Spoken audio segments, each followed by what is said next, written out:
Senhoras e senhores, novamente bem-vindos à nossa RA SIC Caxias. Existem lugares que atravessam o tempo e se tornam parte da história de uma cidade e de toda a nossa região. Neste ano, em que a SIC celebra 125 anos de trajetória, também homenageamos histórias que ajudam a construir o desenvolvimento de Caxias do Sul e da Serra Gaúcha. Uma caminhada marcada pela união de lideranças, empresários e de toda uma comunidade que sempre acreditou na força do trabalho, no empreendedorismo e na colaboração. É com esse espírito que damos início à RA de hoje, alusiva aos 100 anos da Livraria Rossi, uma empresa que também faz parte da história da nossa cidade. Damos boas-vindas aos palestrantes, Luísa Fante e Felipe Macedo, que logo mais abordarão o tema Governança, Sucessão e Legado, como preparar a empresa familiar para o futuro. Agora nos telões, as marcas patrocinadoras e apoiadoras da RA SIC Caxias.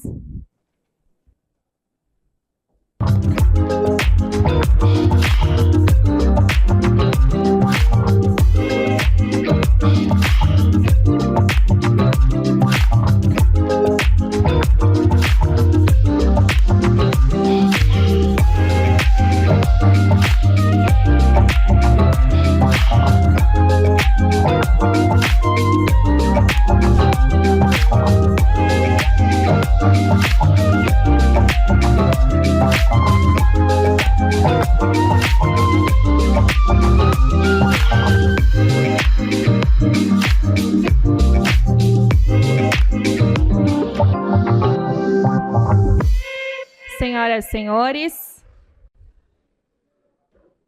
o projeto Degustar da edição da RA de hoje é com a Casa Onze, uma vinícola familiar tradicional, descendentes de italianos, com mais de 70 anos de história e que já está na 5ª geração. Localizada na divisa entre Caxias do Sul e Farroupilha, produz vinhos finos e de mesa, espumantes, suco de uva, cuidadosamente elaborados em alambique de cobre. Segue com a presença de memória e do legado de todos que a construíram e com a paixão de quem permanece aqui. Agradecemos a presença das seguintes autoridades: Adilode Domênico, prefeito de Caxias do Sul, vereador João Mesa, representando a Câmara de Vereadores de Caxias do Sul, Marcos André Rossi Victorazzi, diretor administrativo da Livraria Rossi e nosso vice-presidente de comércio. Presenças de sindicatos, de SICs, demais autoridades aqui presentes e imprensa. Para a saudação, convidamos ao palco o presidente da SIC Caxias, o Biratã Hesler.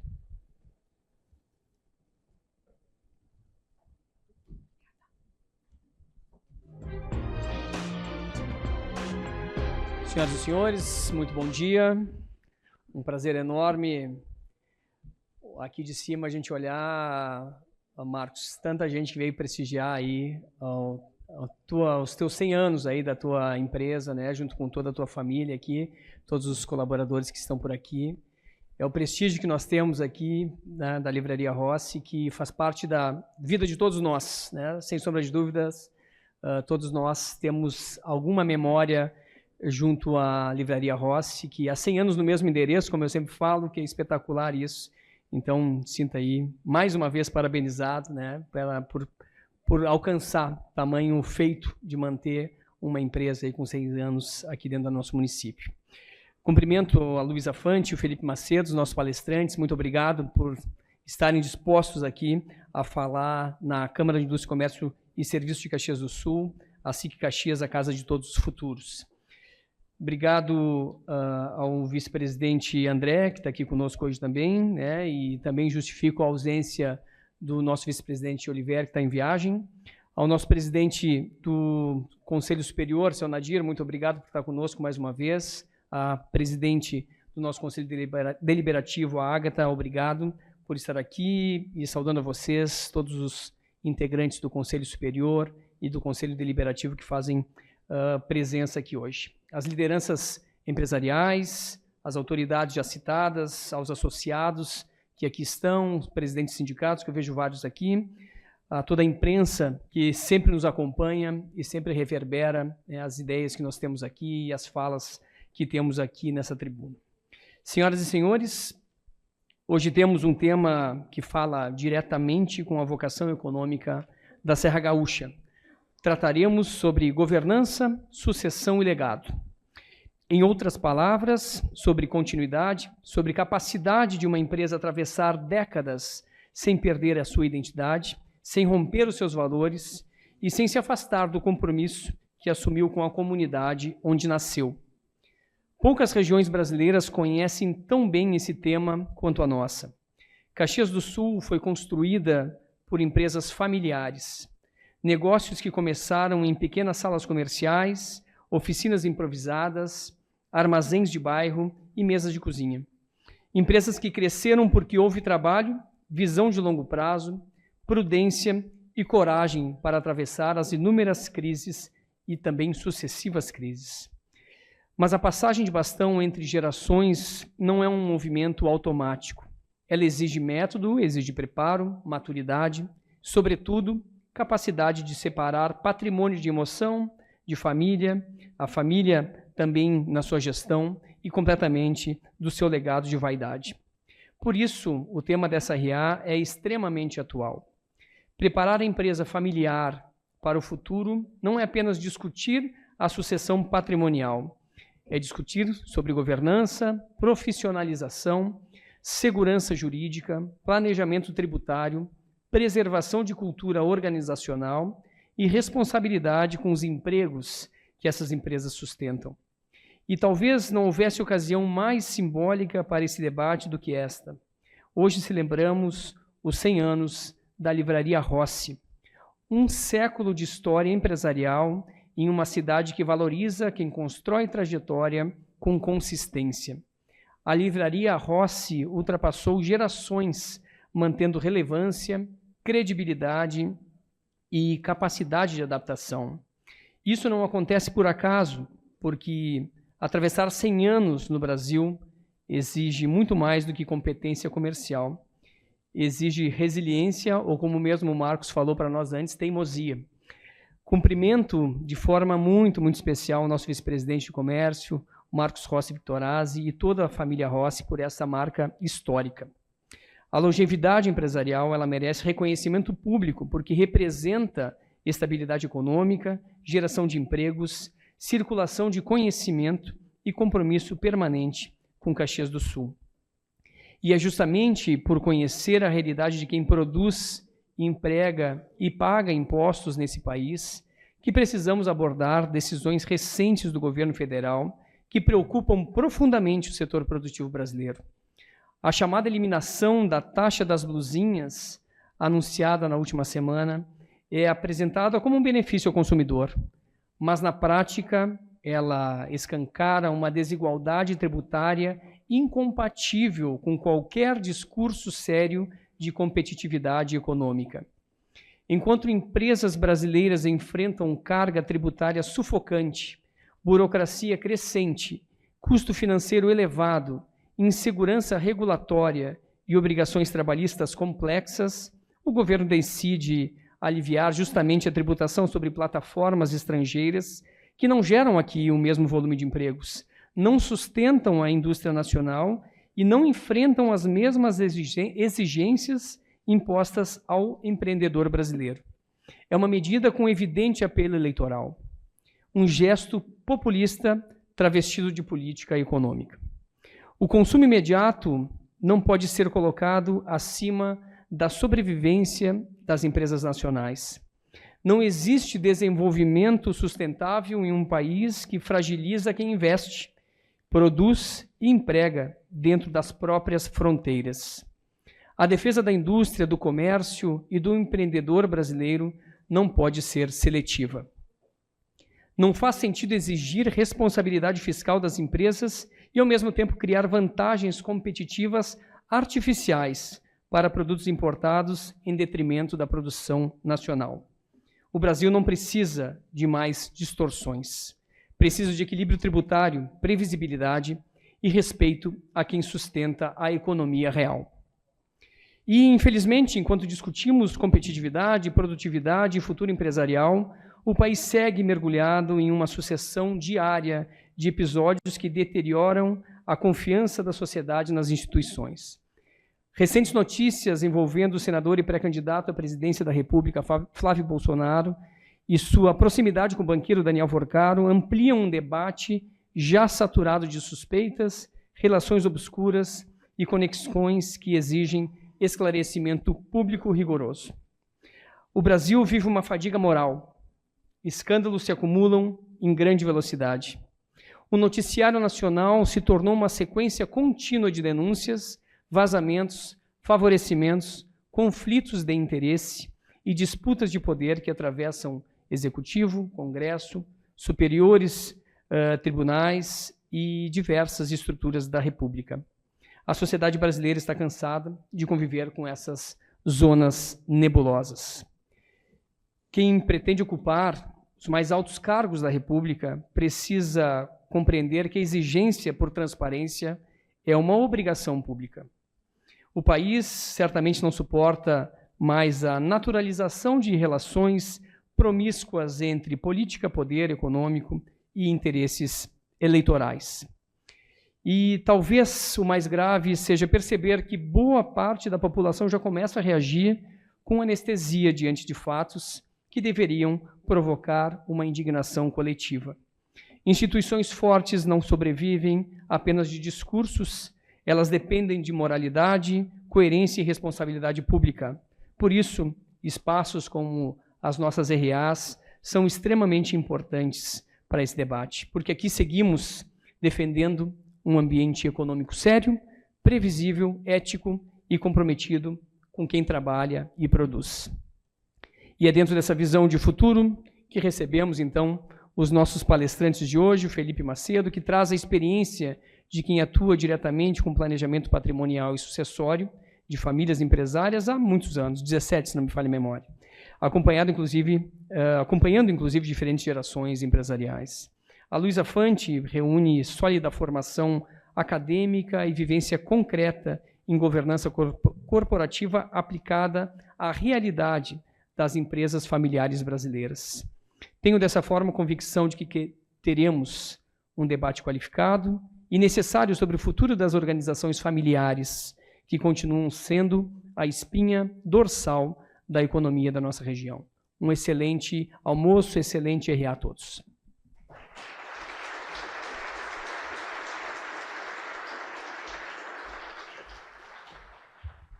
Senhoras e senhores, a edição de hoje marca os 100 anos da Livraria Rossi.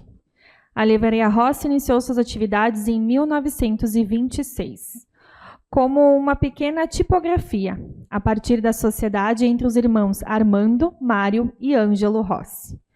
Com o passar dos anos, acompanhou o crescimento da cidade e a transformação das necessidades das famílias e das empresas, adaptando-se às mudanças do mercado e construindo uma trajetória marcada pela proximidade com a comunidade. Hoje, ao completar 100 anos, a Rossi segue conectada à história de muitos caxienses, mantendo viva uma paixão familiar que atravessa gerações. Sempre em busca de novidades, bom atendimento, relacionamento próximo com seus clientes, a Livraria Rossi construiu um legado que marca a história de Caxias do Sul e da região. Convidamos para que assistam ao vídeo da Livraria Rossi. Algumas histórias atravessam gerações, mudam junto com o tempo, acompanham sonhos, descobertas, recomeços.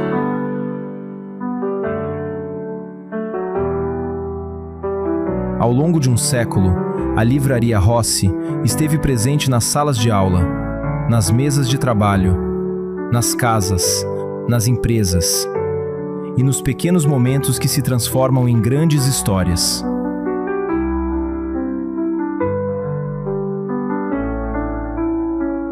Porque mais do que livros, papelaria ou presentes, a Rossi sempre esteve presente naquilo que conecta pessoas.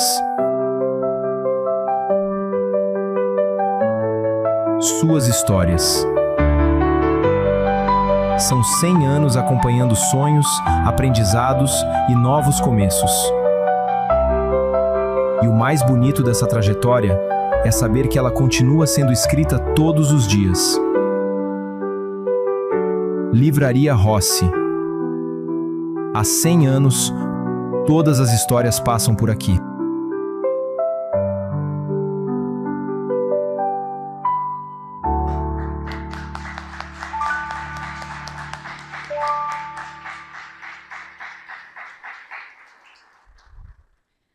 Para homenagear a Livraria Rossi pelos seus 100 anos de história, convidamos ao palco para a entrega de placa em nome da SIC Caxias o nosso presidente, o Birator Hesler.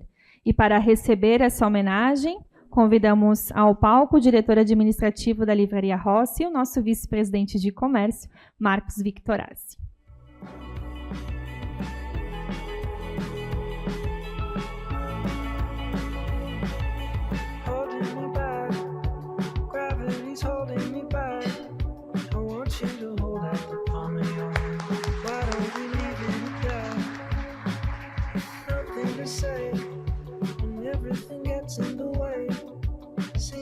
Agradecemos ao nosso presidente e convidamos para a entrega de placa à Livraria Rossi a presidente do Cindy Lojas, Márcia Costa.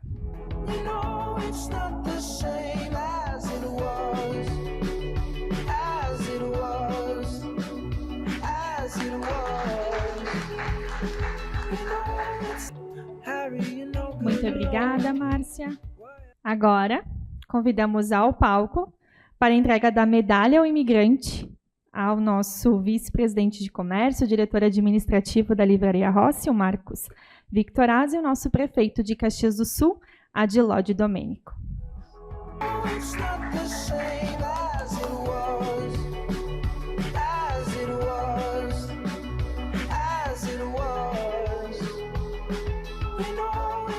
Convido para a sua saudação o diretor administrativo da Livraria Rossi, o nosso vice-presidente de comércio, Marcos André Rossi Victorazzi.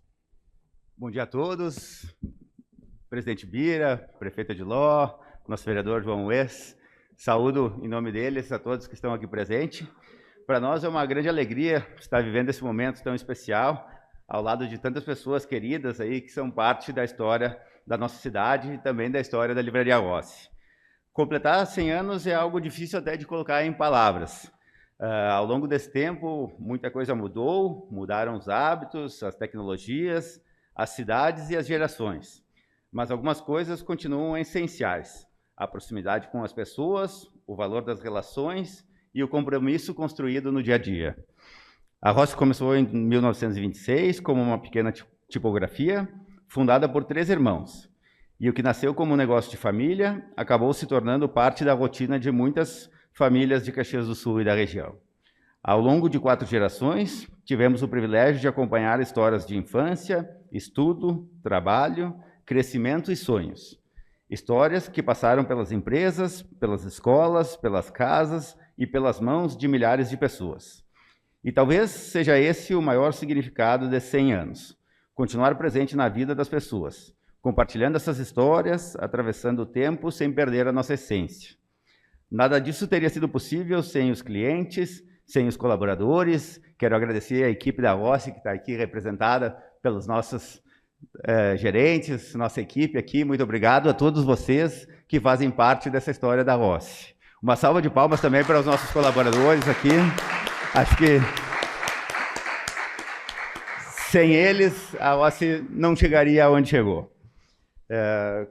Então, não seria possível sem os nossos colaboradores, nossos fornecedores, nossos parceiros. Aqui também vejo muitos aqui, agradeço a todos vocês e toda a comunidade que caminhou conosco ao longo de toda essa trajetória. Porque, no fim, uma empresa no fim não chega aos 100 anos sozinha. Ela chega graças às pessoas que fazem parte da sua história e que continuam fazendo e escrevendo novos capítulos todos os dias. Muito obrigado a todos e um bom evento, um bom almoço.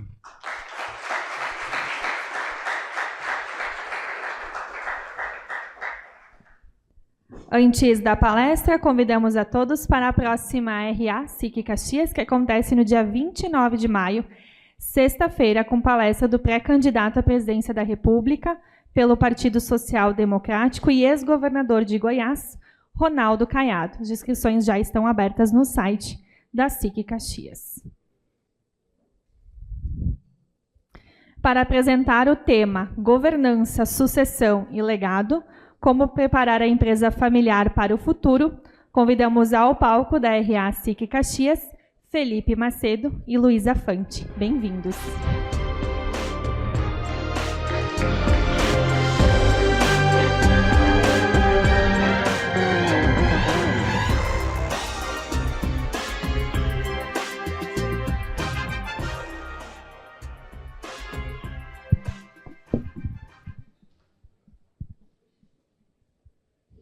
Bom dia, bom dia. Primeiro, gostaria de cumprimentar as autoridades aqui presentes, em nome do prefeito Adiló, cumprimentar o presidente da SIC, o Bira, ao Marcos, em nome da família Rossi. É um prazer para mim estar aqui na SIC conversando sobre um tema que a mim é tão caro, me é tão pessoal. Agradeço a vocês pela presença. E, de imediato, eu já digo que a minha intenção aqui hoje é deixar mais pulgas atrás da orelha do que propriamente responder perguntas, né? Vou me apresentar antes de começar a minha fala. Eu sou advogada, sou mestre em Direito Político e Econômico e minha paixão pela governança começou, claro, dentro de casa. Também sou membro de uma empresa familiar, de uma família empresária. Eu sou terceira geração da Fante Indústria de Bebidas, de Flores da Cunha. Durante meu mestrado, eu pesquisei governança corporativa para pequenas e médias empresas. E hoje também eu sou integrante da Comissão de Empresas Familiares do Instituto Brasileiro de Governança Corporativa. A minha ideia aqui, é claro, eu trago um pouco de técnica, eu venho estudando o tema da governança já faz algum tempo, mas, sobretudo, partilhar experiências que eu vivi enquanto membro de uma empresa familiar. Esses tempos eu ouvi uma palestra que disse que o palestrante, né, ele comentou que hoje as pessoas fazem muitas palestras falando das histórias dos outros, né, não se apropriam das suas. Então, acho que esse é o ponto forte e que eu me sinto lisonjeada de estar aqui falando em celebração aos 100 anos da Livraria Rossi, porque, como membro de família empresária, quando a gente vê outra empresa familiar galgando e conquistando e celebrando tantos anos, a gente fica feliz também, porque empreender no Brasil hoje já é complicado, é naturalmente muito desafiador. Mas quando a gente está falando de um negócio familiar, a gente tem uma dupla complexidade. Não é fácil levar um negócio para frente, não é fácil levar uma família para frente. Então, Marcos, aqui eu deixo os meus sinceros parabéns pela trajetória de vocês. Eu sou florense, mas eu também já passei pela Livraria Rossi nos tempos em que eu estudei em Caxias do Sul. Então, vocês acabam alcançando outras cidades da região, não só Caxias. Parabéns. Eu sou membro da Fante, como eu falei. A Fante foi fundada pelo meu avô em 1970, então a empresa tem 56 anos. E foi no cenário dessa empresa que eu aprendi sobre governança familiar. O que sustenta uma empresa familiar? Eu acho que o ponto maior de reflexão é esse. A gente fala de governança corporativa e a gente pode falar do tema sobre diversos aspectos, mas quando a gente está falando de governança familiar, a gente sempre tem que pensar que por trás do negócio tem uma família. Talvez por trás não, ao lado, né? Junto. E a gente não consegue administrar uma empresa sem olhar para a família. Na medida em que a gente só olha para a empresa e a gente esquece da relação familiar, pode ser que não, mas possivelmente a gente está fadado a um fracasso, porque as coisas andam juntas. Então, quando a gente fala de governança familiar, a gente precisa olhar para a família. Quem é a família? São todas as pessoas relacionadas. Uma empresa familiar é aquela que tem qualquer tipo de relação familiar que impacta ou é impactada pelo negócio, né? Trazendo um pouquinho de números, hoje as empresas familiares, elas dominam, aqui é Brasil, mas elas dominam em nível mundial em números bastante parecidos. Hoje, de todas as empresas ativas, abertas no Brasil, 90% são empresas familiares, de todos os portes, do pequeno ao gigantesco, de capital fechado, capital aberto. A gente tem uma mistura desses tipos de empresas, 90% são de origem familiar. 9 em cada 10, 8 em cada 10 dessas empresas estão na segunda geração. Isso quer dizer que são empresas jovens, né? São empresas, com certeza, com menos de 100 anos, né, Marcos? Que deve estar na 4ª geração, se eu não me engano. Pois é, a maioria delas está na segunda. Tem uma pesquisa da McKinsey, se eu não me engano, que diz que as empresas familiares têm mais valor do que empresas não familiares. Por quê? Porque empresa familiar transmite confiança. Porque um negócio nada mais valoroso para um negócio do que visão de dono, né? Quando a gente está falando de uma empresa tocada pela família, a gente tem essa particularidade. Não é só o negócio. É a história da família, é a identificação daquelas pessoas com o negócio. Então, elas ganham valor. Essa mesma pesquisa dizia que um dos pontos que fazem as empresas perderem valor é justamente no momento de passagem da primeira para a segunda geração. Elas entram em dúvida para o mercado. Por quê? Porque a regra é que sucessão não é uma pauta falada ou preparada. Então, no momento em que isso acontece, a empresa perde valor, ela perde credibilidade. Isso vem, não é teórico, não é conspiração, isso vem de uma sequência histórica de processos sucessórios que não deram certo. Então, ao longo do tempo, as empresas acabam fechando as portas porque não tratam sucessão como deveriam. E isso está relacionado a esse índice. Daqueles 90% de empresas, 30% chega à segunda geração, 12% desses 30% avançam para uma terceira, e só 3% chega à 4ª geração. Então, a Livraria Rossi está assim, num patamar extremamente restrito de sucesso, porque é muito pouco provável, seguindo um rito ordinário como seguem, que as empresas consigam avançar. Por que isso acontece? Por que esse grau de sucessão ele é tão ruim? Dentre os principais desafios, e aqui cabe um ponto, né? Esses desafios que eu trago para vocês, eles não são desafios de algumas empresas. Eles são dores comuns. São de todas ou de quase todas as empresas familiares. E aqui eu abro um parênteses. Eu sou membro da comissão do Instituto Brasileiro de Governança. Para quem não conhece, eu deixo a dica para vocês pesquisarem, porque tem muito sobre governança corporativa que pode ser conhecido nesse instituto, materiais, inclusive gratuitos. Mas eu sou membro de uma comissão que tem só pessoas, membros de empresas familiares, de todos os níveis, no país inteiro, tem do pequeno ao gigante.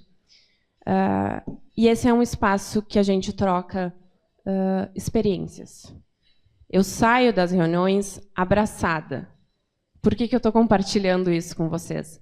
Porque esses espaços eles são importantes para a gente entender que as nossas dores elas não são só nossas, que elas são da grande maioria dessas empresas. Né? E que quando a gente compartilha, quando a gente fala sobre o tema, primeiro que o tabu cai à metade. Né? Primeiro que a gente entende que a gente não é único no mundo. E segundo, que a gente começa a pensar novas formas de solucionar os nossos problemas. Voltando aqui para os desafios. Apego e centralização de poder. Esse é o primeiro.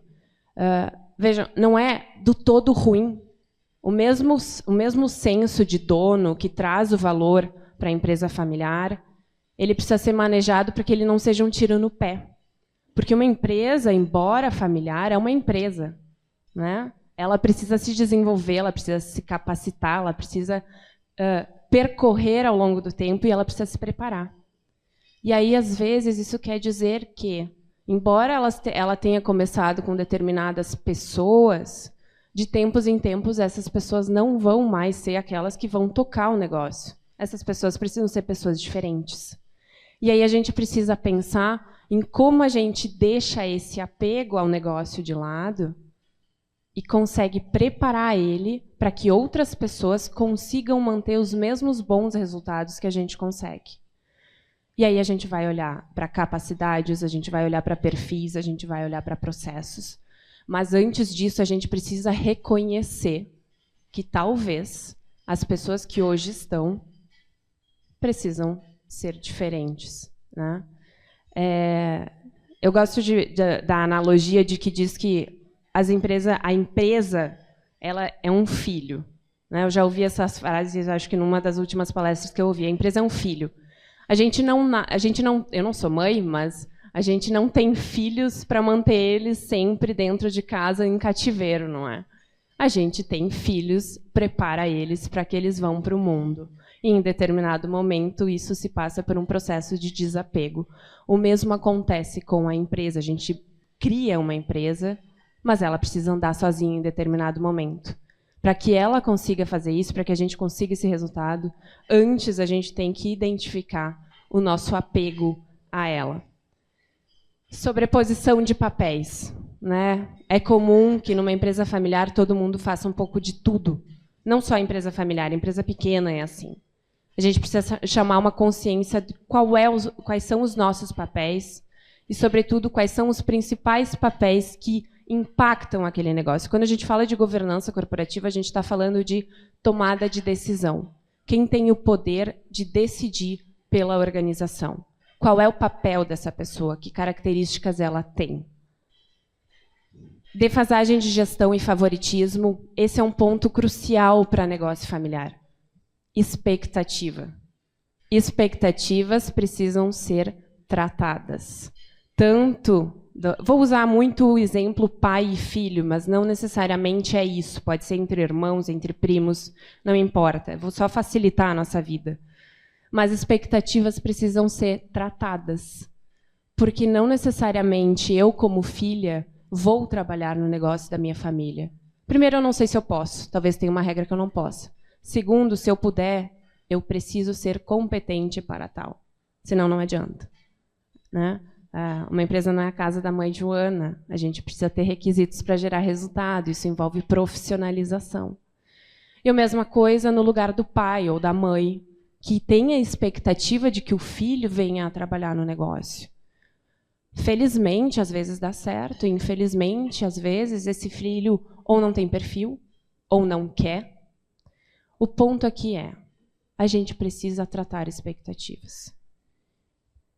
Falta de planejamento sucessório é um dos motivos pelos quais as empresas morrem. Sucessão vai acontecer. A questão é, só tem duas formas de ela acontecer. Ou ela é planejada, ou ela é por morte, não planejada. E aí a gente tem um problema. Né? Agora, é algo que extrapola a nossa vontade. Ninguém gosta de falar nesse assunto. Morte não é, naturalmente, para ser humano, falar sobre esse assunto é difícil. É desgostoso. Mas ele precisa ser falado porque ele vai acontecer.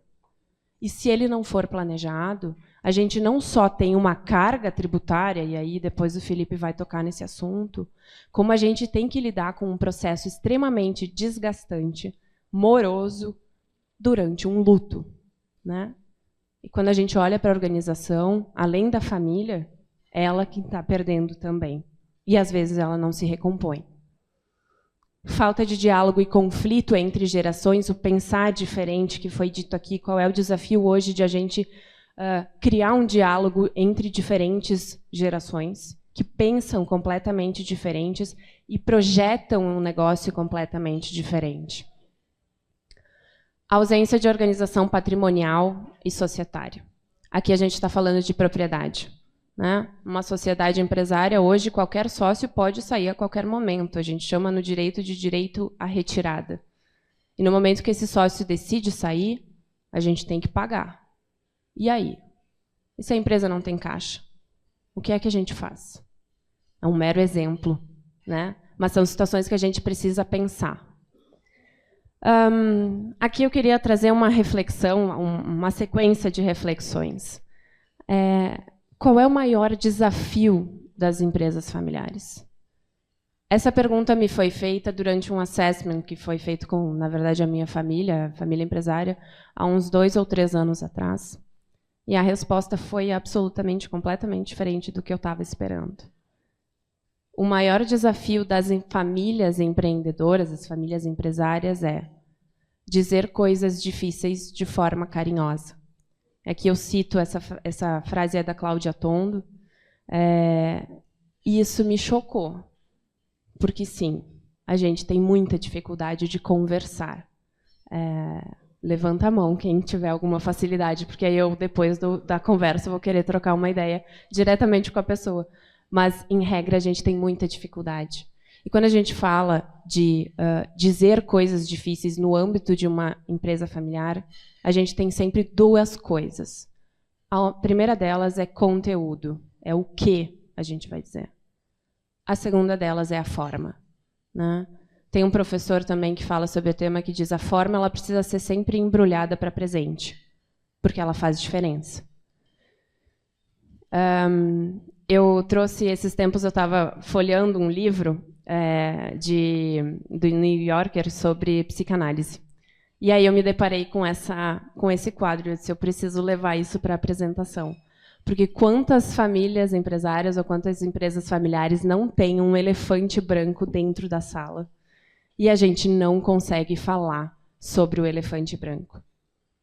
É comum, cada um vai ter os seus motivos, né?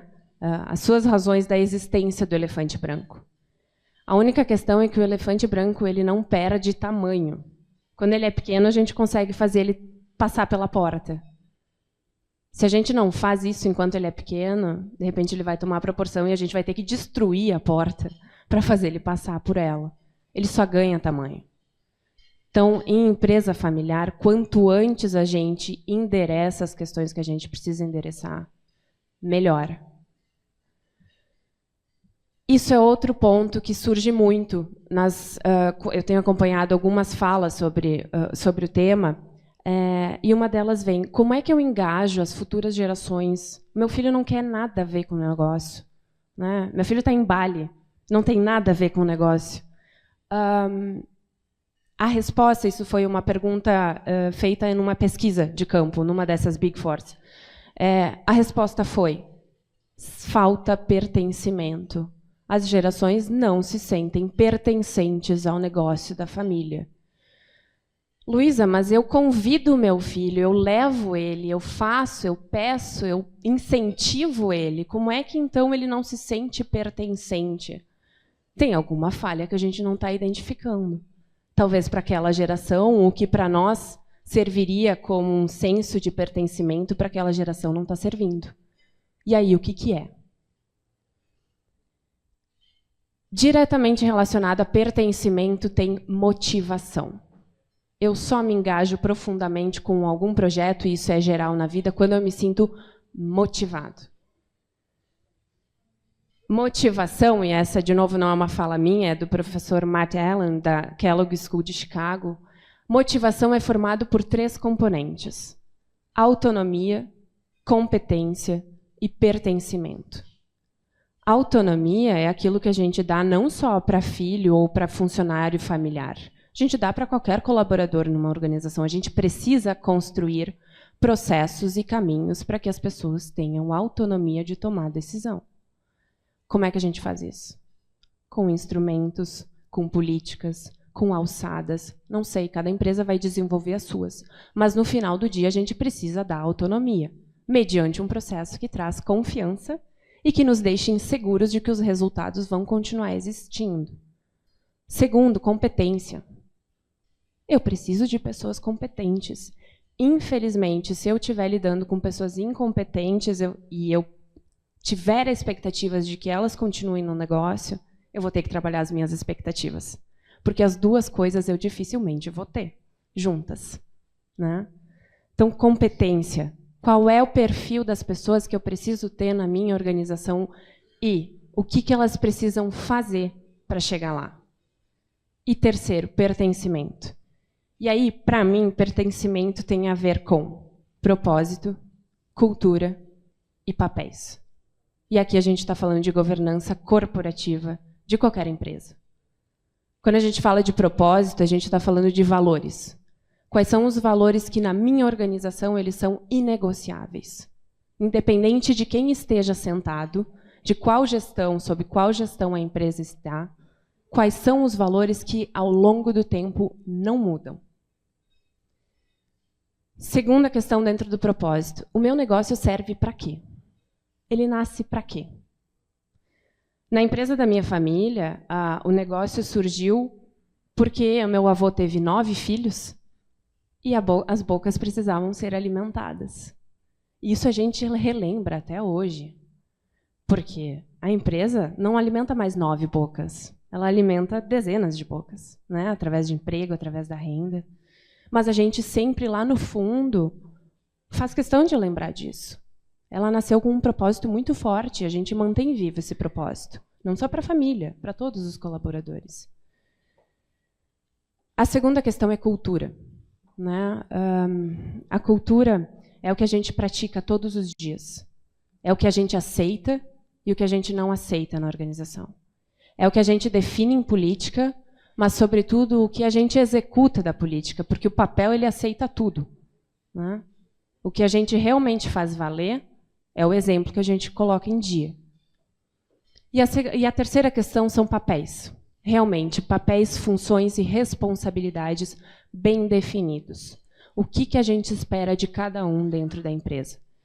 Eu penso que quando a gente trabalha esses 3 pontos, a questão do pertencimento fica mais fácil. Principalmente quando a gente está falando de comprometimento das próximas gerações no negócio da família. Por quê? Porque traz clareza. Quando a gente não tem clareza das coisas, a gente não consegue se comprometer.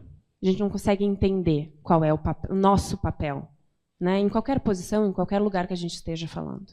Então, eu penso que quando a gente trabalha isso, a gente cria um cenário mais límpido para que as próximas gerações entendam. Eu concordo com o propósito do negócio, eu me identifico com esses valores e com essa cultura, eu tenho um papel no negócio, qual é a minha responsabilidade?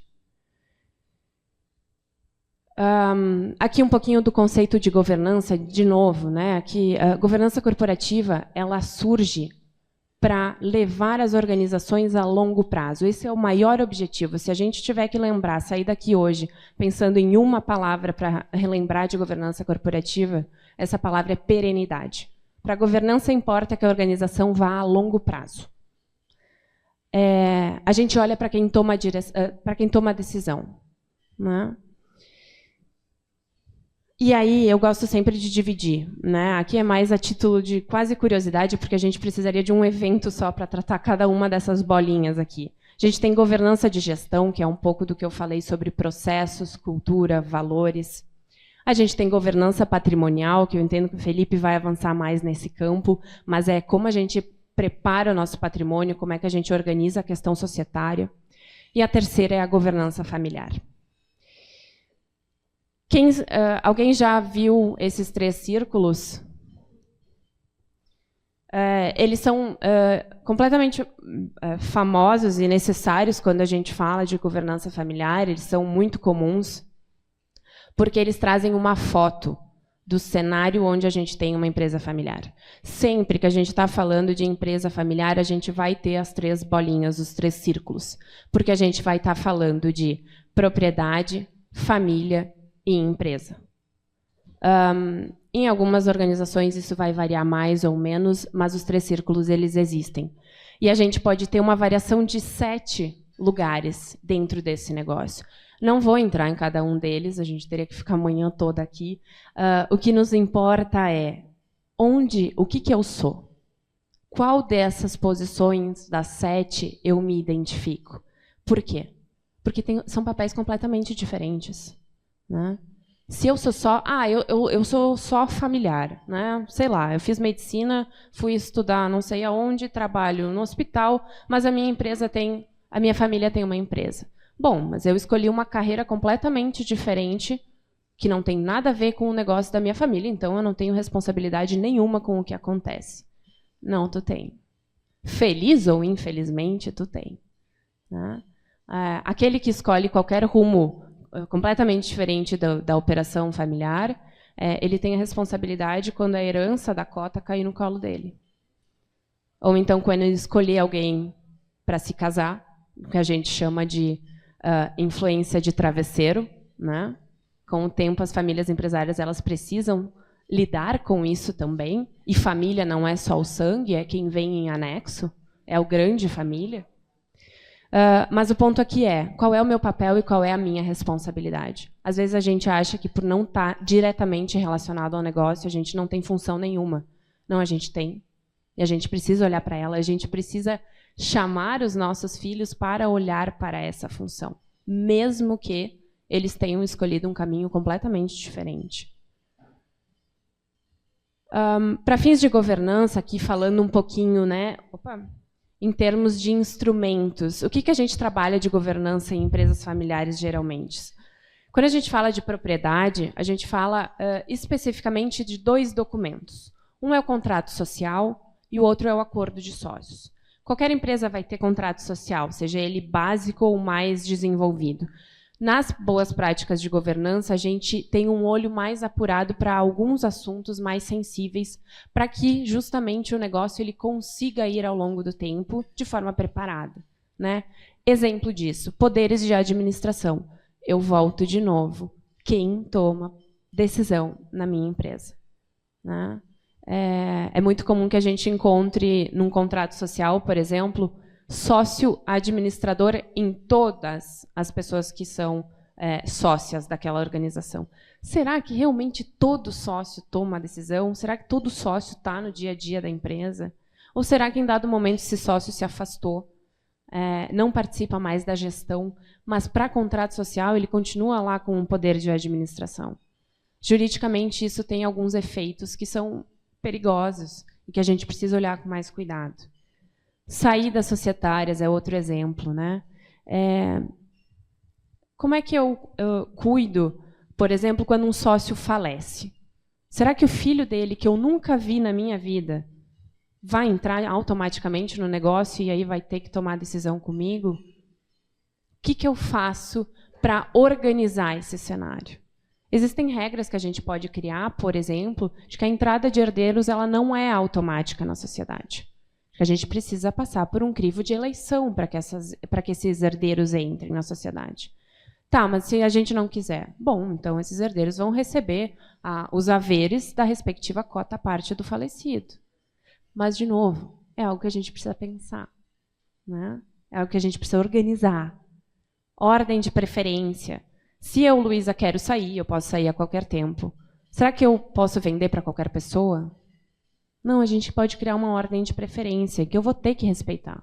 Eu vou ter que primeiro oferecer para os outros sócios, eu vou ter que oferecer para a sociedade, aí eu vou oferecer para um terceiro. E aí, se esse terceiro for aprovado, eu vou vender. Empresa, eu vou pular mais rápido, porque a gente já falou sobre propósito, valores, estratégias, mas é basicamente organização profissional. E quando a gente fala de família, a gente também tem instrumentos importantes. A gente está falando, às vezes, de um conselho de família. Precisa ser um conselho formalizado, como é um conselho de administração? Não, gente. É um conselho de família, desde que ele atinja o objetivo que é tratar sobre temas da família que impactam o negócio, está tudo bem. Às vezes pode ser uma reunião. De preferência que ela não seja uma reunião almoço de família, porque a gente tem que apartar um pouco os temas, né? Cuidar para que no almoço de domingo se mantenha o familiar e não se coloque lá a empresa. Mas é criar um ambiente para tratar sobre esses assuntos. Preparar os herdeiros. Como é que eu preparo? Mas o meu filho não quer. Tudo bem, mas é importante que ele tenha conhecimento da organização. Que em algum momento da vida dele, ele vá lá na empresa e passe um tempo lá dentro, mesmo que ele queira ser médico. Por quê? Porque, por herança, ele possivelmente vai receber uma cota parte daquele negócio e ele vai ter que um dia tomar decisão pelo negócio. E ele precisa conhecer, né? Ou então, e esse é outro ponto importante, se as gerações futuras vão entrar no negócio, o que elas precisam fazer para entrar no negócio? E quanto antes a gente trabalha essa pauta, melhor. Por quê? Porque tem tempo para as pessoas cumprirem os requisitos. Essa é uma questão importante, timing. Depois que aconteceu, dá para ajustar? Dá, mas fica mais difícil. Então, quanto antes a gente prepara, melhor, né? E quando as coisas estão bem, é o momento ideal para a gente falar sobre isso. Aqui alguns insights finais, eu estou apertada de tempo, mas provocações. Essa é uma fala do Branca, CEO da Fernet, né, uma empresa mundial também de natureza familiar. Ele escreveu uma reportagem esses tempos, né, falando do ego, o quanto o ego atrapalha. E aí ela vem na mesma linha de pensar assim, o meu apego, o quanto eu devo refletir sobre isso e o quanto eu deixar a minha posição e trabalhar um processo de sucessão é uma dor, é de fato porque o negócio vai morrer se eu não ocupar mais aquele lugar, é pessoalizada aquela cadeira, ou então tem algo mais profundo que é a dificuldade de eu ter que pensar num novo cenário que eu nunca pensei. O que é que eu vou fazer depois da empresa? Né? Mas um segundo ponto dessa fala tem a ver com a questão da harmonia. O John Davis, que é o mesmo professor que criou os 3 círculos, ele diz que nas empresas familiares a gente não necessariamente vai ter harmonia. Muito pelo contrário, é muito provável que a gente vai ter conflito. O que importa é que a gente tenha união. A gente pode discutir o quanto a gente quiser. No final dessa discussão, a gente tem que seguir por um mesmo caminho. O nosso voto ele tem que ser num mesmo sentido. Então, quando a gente pensa em união. Ainda que a harmonia, embora seja o ideal, talvez a gente tenha mais dificuldade de encontrar. Aqui a importância de saber transformar um negócio. A Livraria Rossi é um belíssimo exemplo disso. Só eu aqui, Luísa, na minha ingenuidade, consigo pensar em 1 milhão de fatores pelos quais a empresa de vocês teve que se readaptar, se transformar para viver 100 anos. Né? Isso é difícil. E aqui eu vou me encaminhando para o final, eu acho que tem a ver, né?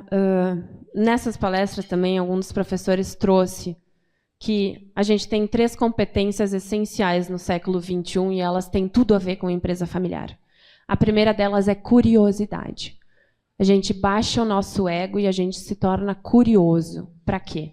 Para entender algo diferente, uma geração diferente, por exemplo, e que nos afeta, mas que a gente precisa, de fato, ter o esforço de entender. A segunda é humildade. Né? Não só saber que aquilo é diferente, mas, de repente, refletir sobre de que formas a gente vai conseguir lidar com o que é diferente. E a terceira é diálogo. O elefante branco é o que, de fato, atrapalha as empresas familiares. Então, eu elegeria o diálogo, como uma das grandes competências que a gente tem que olhar, sobretudo se a gente quiser perenizar os nossos negócios. E aqui, por fim, né, a sucessão precisa ser um processo, não um episódio. Ela vai ser um episódio, ela vai ser. Mas é melhor se ela for um processo. Espero ter contribuído com algumas pulgas. Obrigada a todos pela atenção.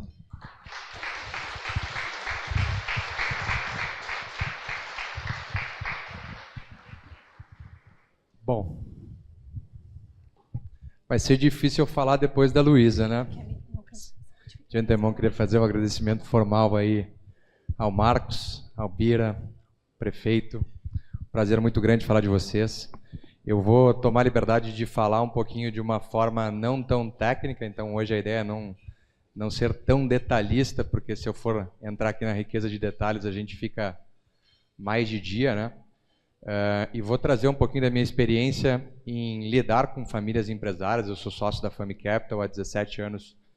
Eu estou nesse mercado financeiro e eu, de forma recorrente, eu converso com o contador, converso com o advogado e converso com as famílias empreendedoras. Então, eu estou no meio dessa confusão toda, né?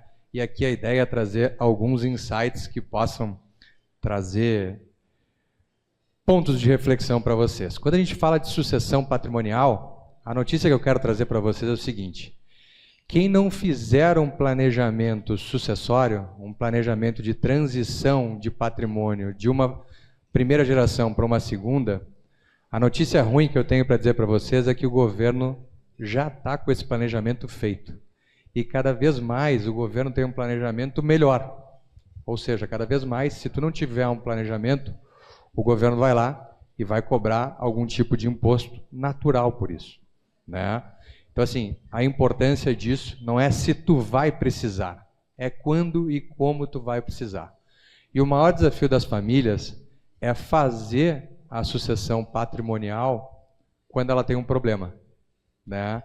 O pepino da primeira geração é que quando tu vai falar sobre, ou da segunda geração, o maior trabalho é quando tu vai falar sobre transição de patrimônio, parece que tu está querendo matar a primeira geração.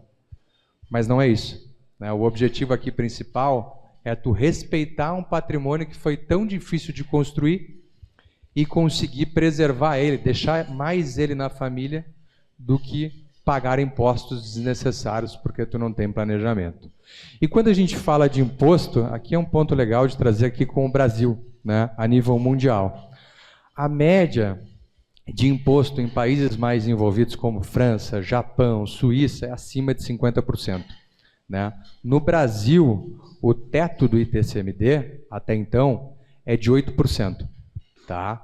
Cada estado tem um limite de até 8%, e esses estados eles têm, então, essa flexibilidade de poder cobrar esse percentual, não mais do que 8%. Tá? Então, a gente tem aqui no Rio Grande do Sul 6%, Santa Catarina 8%, São Paulo 4% e assim por diante. Tá? Assim funciona esse manicômio tributário chamado Brasil. Né? Tem a presença aqui de alguns contadores e advogados, né? Vocês devem saber melhor do que eu, mas é um desafio muito, muito grande. Tá? Quando a gente fala do imposto de transmissão causa morte e doação, a gente tem o imposto de herança, tá? Então, que eu estou falando sobre herança, né? O causa morte e doação, que é essa parte de baixo, né? Que a gente já tem um fluxo de progressividade nas alíquotas, né? Então, hoje, se tu tens um patrimônio de 0 a 56 mil reais, tu acaba pagando 0% sobre a transição desse patrimônio, né? Uma vez que tu recebeu isso de herança. Se tu tem de 56.652 a 283 mil reais, tu vai pagar 3%. De 283 a praticamente 850 mil reais, tu vai pagar 4%. De 849 mil reais a 1.416.000, tu vai pagar 5% de imposto, né? E acima de 6%, acima de 1.416.000, tu vai pagar 6% sobre esse recurso de herança. Tá? Tu também tem a possibilidade de fazer isso via doação. Né? A doação, doando um item de 0 até 283 mil reais, tu paga 3% de doação, e acima de 283 mil reais até o infinito, tu tem uma perspectiva de pagar aí 4% de imposto sobre doação. Tá?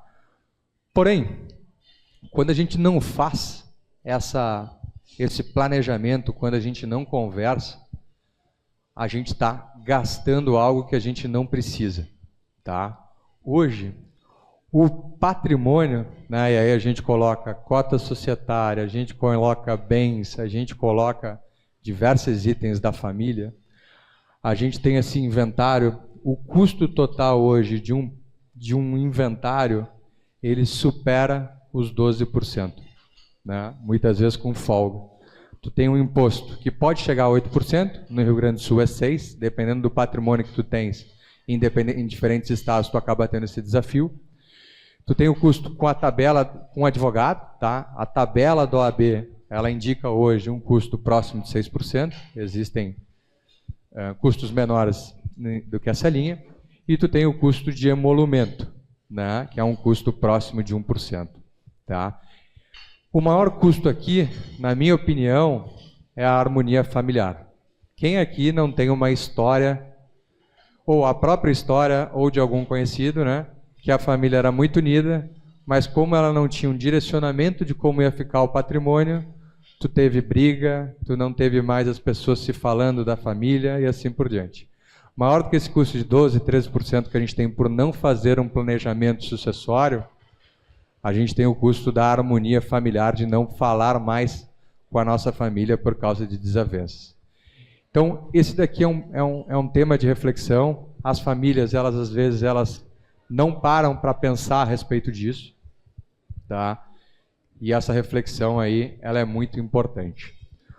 Outro ponto importante também aqui, eu quis só trazer aqui de uma forma breve, a gente está com o tempo estourando, é a questão dos impostos, tá?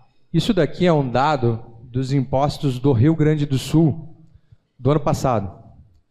De uma forma mais simples, o ano passado, em 2025, o governo arrecadou de 100% do imposto federal, do imposto estadual, perdão, o governo arrecadou 53,8%, 87% em ICMS, o governo arrecadou 10% em IPVA e o governo arrecadou 3% em TCMD.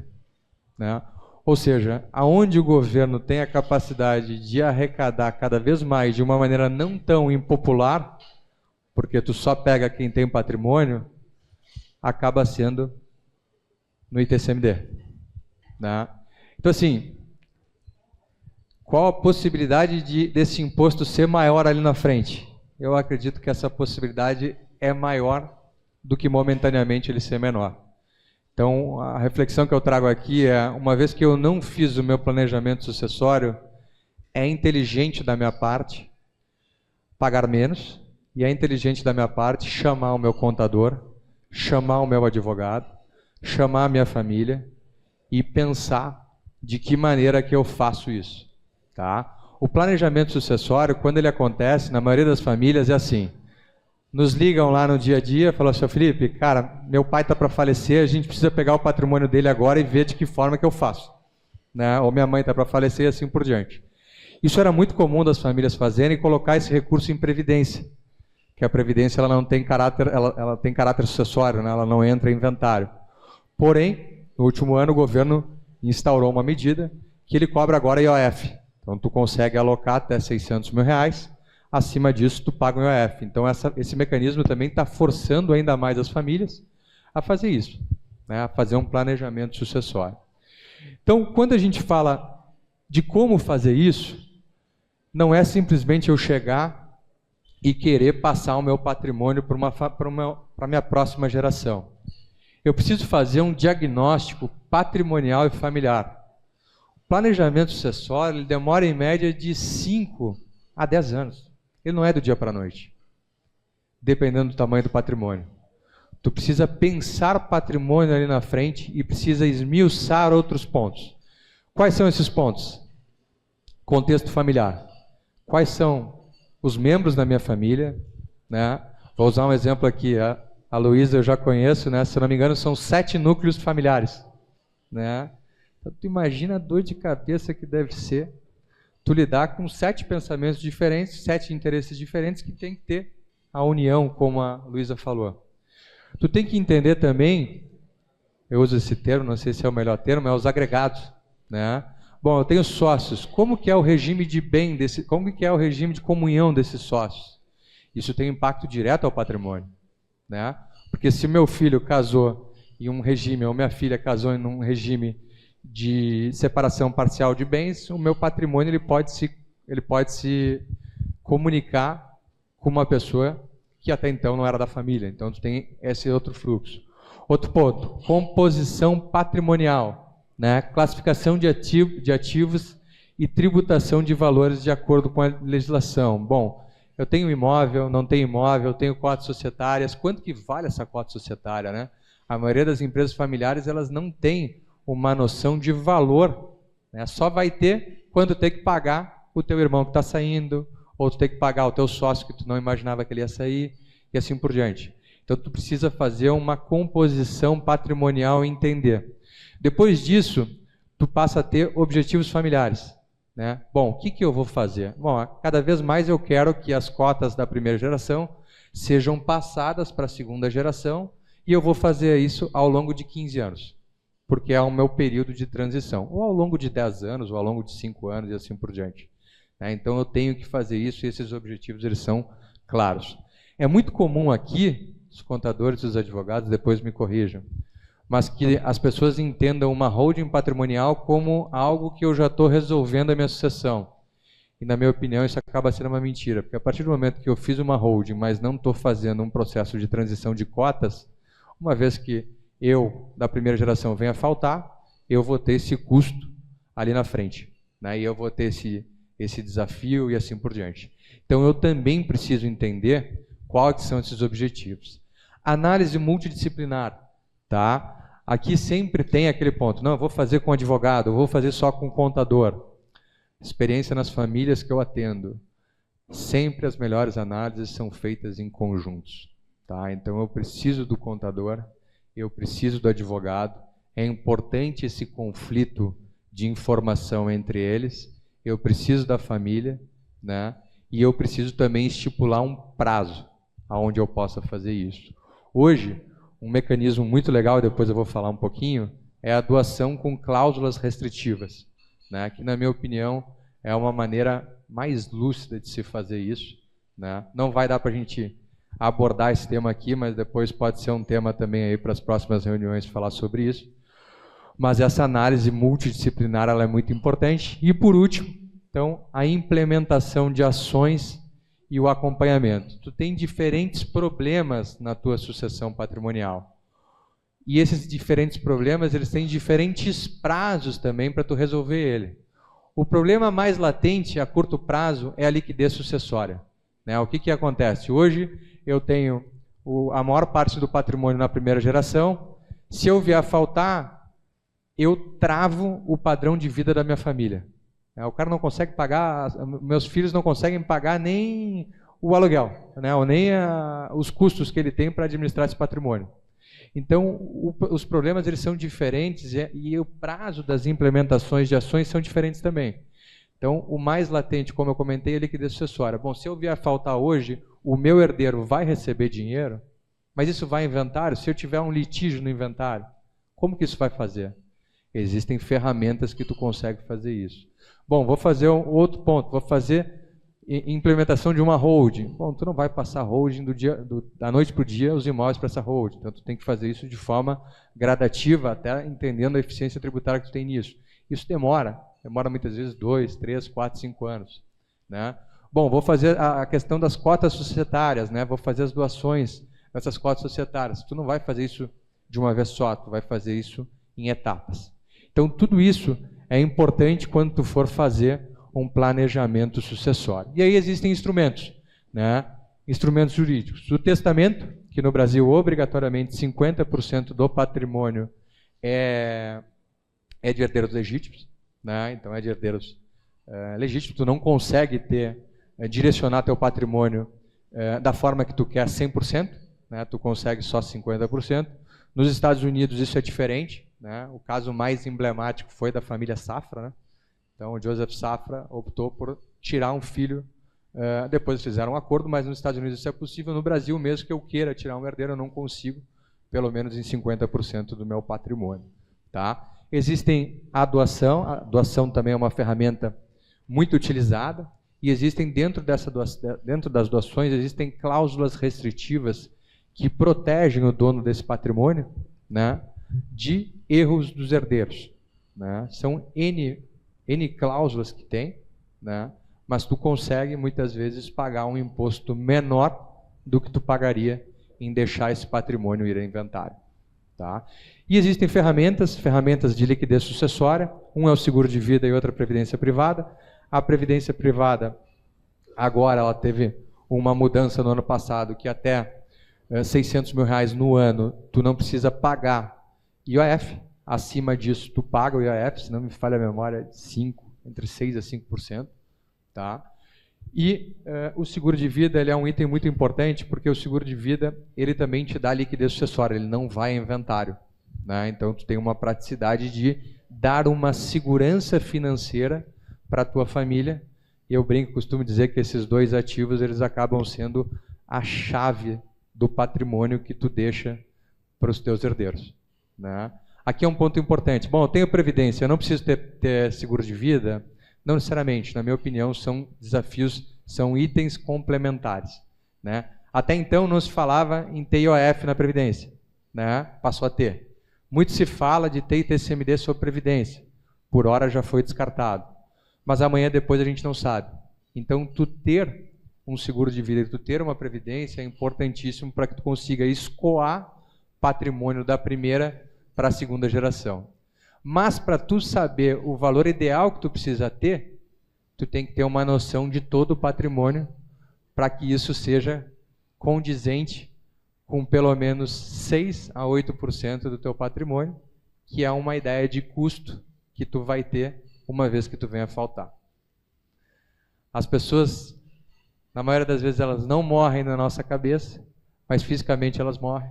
E tu tem um desafio muito grande de deixar um imposto, deixar um valor pago que tu não precisaria pagar para o governo.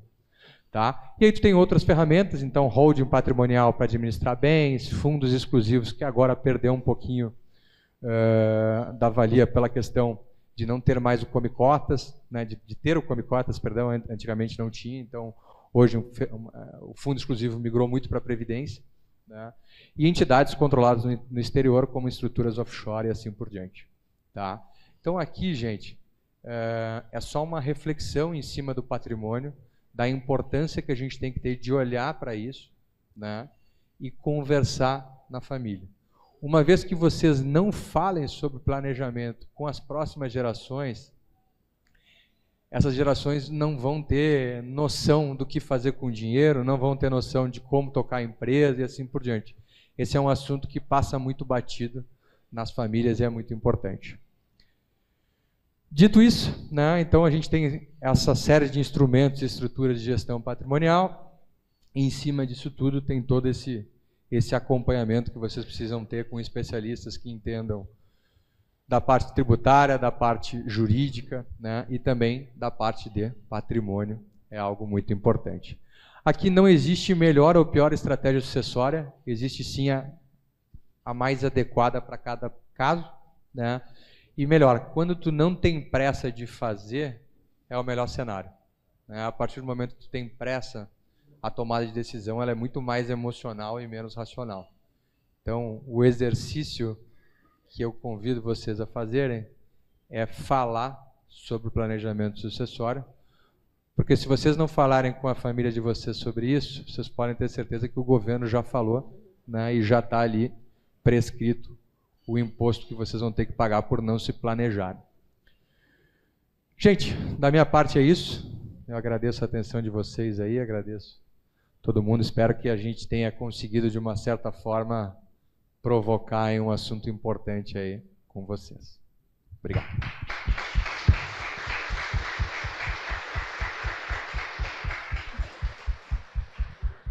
Agradecemos ao Felipe e à Luísa pela apresentação. Vou convidar nosso presidente, por favor, o Biratã, nosso vice-presidente de comércio, diretor administrativo da Livraria Rossi, para o momento, então, de agradecimentos. Obrigado. Muito bem. Obrigado, Luísa. Obrigado, Felipe, pela belíssima apresentação de vocês. E muito obrigado a ti, né, Marcos, que trouxe para nós assim, uma fala que eu também me cativo muito quando a gente conversa sobre sucessão, né? Na minha análise é um tema que eu gosto bastante e eu acho que sempre tem tempo para tudo, né? E o que eu quero rapidamente provocar, porque o nosso público aqui já está em alvoroço para sair, mas o que eu queria provocar só é uma fala de vocês no que diz respeito ao momento, tá? Por um lado, que bom que nós, quer dizer, que ruim que nós temos que pagar um monte de imposto, mas que bom que nós temos que pagar porque a gente tem recursos para pagar quando a gente faz uma perda de alguém, uma sucessão, algum fato assim. Mas qual é o momento, principalmente para o sucedido? Porque a gente está falando do sucessor.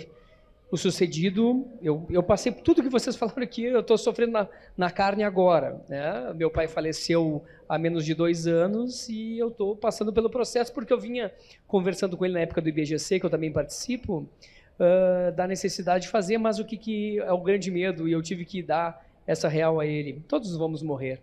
E a gente precisa fazer o nosso trabalho de uma coisa que é perene, e pode ser perene, que é o nosso negócio. As outras coisas não. Minha empresa tem 54 anos e está sendo tocada.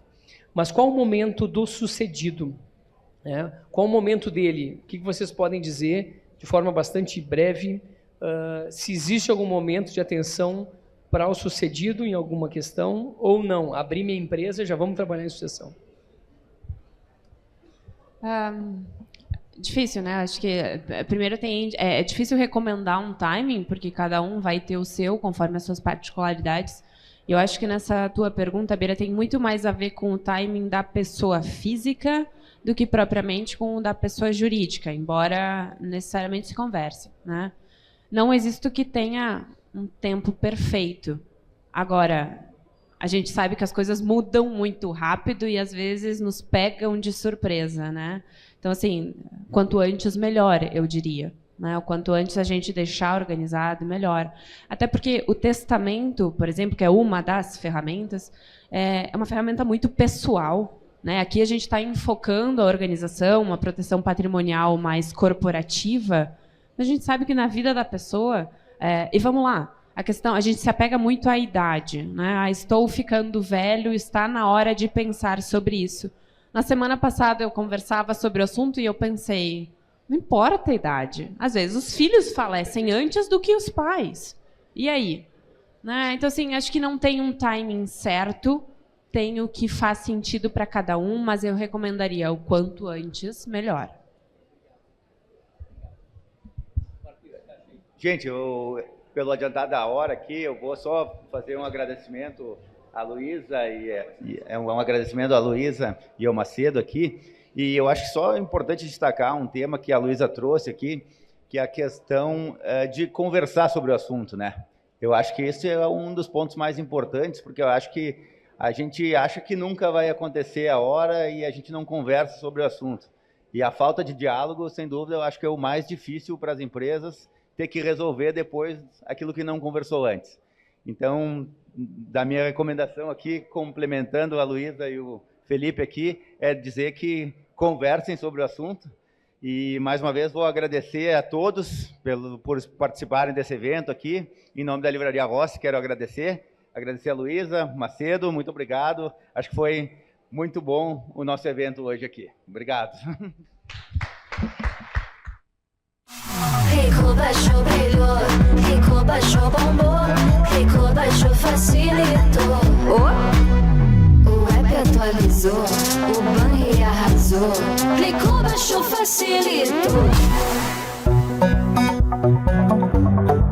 O app Banrisul tá mais moderno e mais fácil de usar. E tu pode acompanhar a tua vida financeira num só lugar. Baixa o app Banrisul e abre tua conta. Clicou, baixou, facilitou. Banrisul. Fazer jornalismo e entretenimento que conectam os gaúchos e contribuem para uma vida melhor. Nenhuma outra empresa dá tanta atenção às coisas da nossa terra e ao dia a dia do nosso povo. Todos os dias informamos, debatemos e repercutimos episódios e fatos importantes do Estado. A RBS quer ser uma arena, dar voz, ser o grande talk tank de temas importantes para o nosso Estado. Queremos trazer assuntos relevantes para as nossas comunidades. Trabalho, educação, inovação e empreendedorismo. E assim construir conexões positivas que impulsionam a evolução. E na busca por relevância e conexão com o público, o papel dos jornalistas e comunicadores é cada dia mais importante. Queremos ter as vozes mais relevantes e, para isso, estamos abertos a parcerias e novos modelos de atuação. A partir do humor e da música, levamos leveza e diversão para o público na programação da rádio e da televisão. A maioria dos grandes eventos que vêm ao estado são realizados com a RBS, tanto na promoção quanto na produção. Com a Globo, temos em nossa grade os melhores programas de jornalismo e de entretenimento, com as maiores audiências do país. Há 4 anos lançamos GZH, que hoje conta com mais de 100 mil assinantes. E a meta para o futuro é audaciosa. Queremos aumentar a carteira de assinantes digitais em 50% nos próximos 3 anos e amplificar a atuação de todo o nosso portfólio digital, principalmente no esporte e no entretenimento. Interativo e segmentado, o rádio é sempre atual, é instantâneo, é móvel e pode ser consumido em qualquer lugar. Otimista com a TV aberta no Brasil, a RBS está atenta ao avanço pós-TV digital HD, que prevê tecnologias para personalizar conteúdo, direcionar a publicidade e trazer ainda mais funcionalidades e qualidade. A evolução dos aparelhos de televisão vai acelerar o surgimento de novidades. E pode ter certeza, vamos acompanhar essa transformação. A força da RBS no mercado publicitário reflete nossa forte relação com os gaúchos. Queremos ser parceiro de negócios das marcas que atuam em nosso estado. Acompanhamos a evolução. Combinamos novas ferramentas com a tradição e a liderança dos nossos ativos. Simplificamos as decisões e, com a nossa visão 360, entregamos mais do que se espera de um veículo de comunicação. E tudo isso só é possível graças às nossas pessoas. Quem trabalha na RBS acredita na comunicação e na diferença que ela faz, seja nos negócios dos clientes, seja na evolução da sociedade. São as pessoas que fazem a RBS ser a RBS.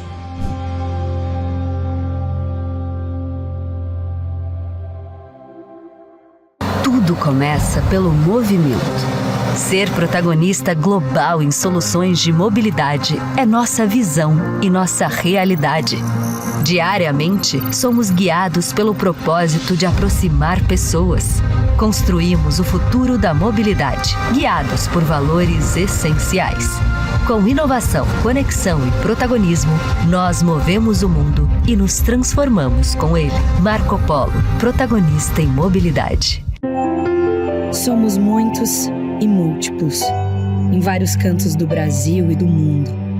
Com paixão por trilhar novos caminhos, inspiramos e mobilizamos sonhos e pessoas, inovando e criando soluções para os desafios todos os dias. Vamos em busca de uma prosperidade compartilhada, que respeita nossas relações com o planeta e com as pessoas, que sempre tem espaço para mais. Uma nova ideia, um novo produto, um novo serviço, que cria um futuro sustentável em conjunto com um novo jeito de pensar e fazer a mobilidade. Somos formados por gente que sabe que num mundo tão dinâmico como o nosso, manter-se em movimento é fundamental. É assim que seguimos, com apetite pelo amanhã e muita coragem para viver o futuro.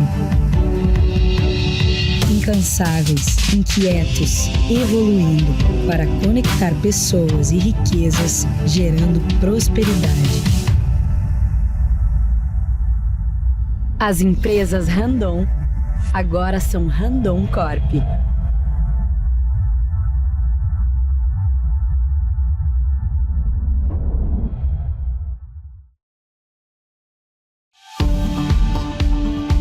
Com mais de 450 mil habitantes, Caxias do Sul é a segunda maior cidade do Rio Grande do Sul e berço da colonização italiana no estado.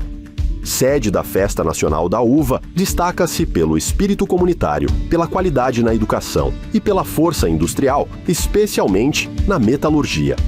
A Sicredi pioneira faz parte dessa história há 34 anos. Chegamos em 1991, inaugurando a agência de Vila Cristina. 10 anos depois, nos unimos à cooperativa Sicredi Caxias, iniciando um movimento de crescimento que segue até hoje. Atualmente são 13 agências que atuam, fortalecendo laços e impulsionando o desenvolvimento local. Nossa atuação vai além das soluções financeiras. Em 2025, investimos mais de R$1.3 milhão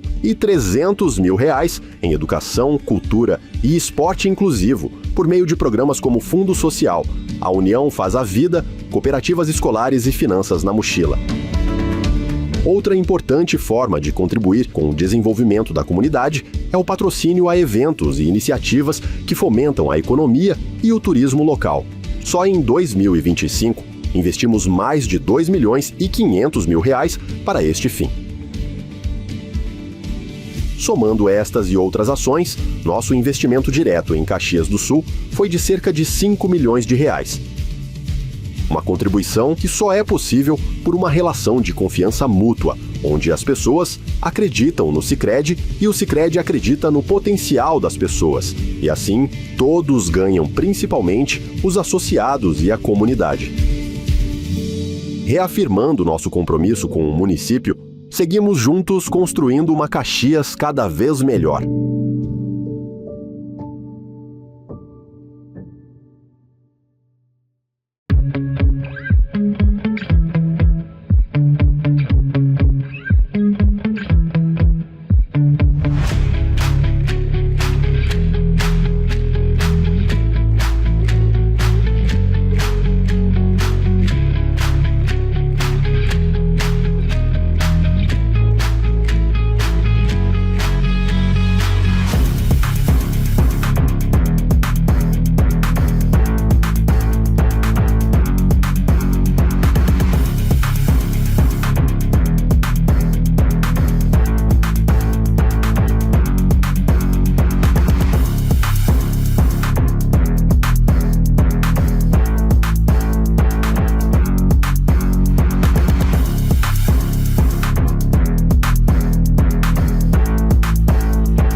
Cuidar da saúde é uma decisão estratégica e empresas de alta performance sabem disso. Por isso, a Unimed tem um programa completo e diferenciado de check-up executivo, voltado para uma avaliação ampla das condições de saúde da sua equipe. Um programa que integra protocolos customizados com consultas, exames, testes funcionais, definidos a partir do perfil de cada paciente, com base em parâmetros clínicos internacionais. Com uma abordagem multidisciplinar, o diagnóstico vai além dos indicadores clínicos. O resultado é um relatório completo com orientações, identificação de riscos e direcionamento para decisões mais seguras. E tudo isso acontece no Centro de Medicina Integrada UNIC, um espaço exclusivo criado para oferecer uma experiência premium em cada detalhe, com acesso facilitado, atendimento individualizado e total privacidade. Ambientes planejados para garantir conforto, organização e fluidez durante toda a jornada. Em poucas horas, todos os exames e avaliações são realizados de forma integrada com agilidade, precisão e acompanhamento especializado. E para quem precisa manter a produtividade em meio a uma rotina intensa, um espaço preparado para seguir conectado. Um benefício que valoriza a saúde de sua equipe estratégica, reduz riscos e fortalece a performance da sua empresa.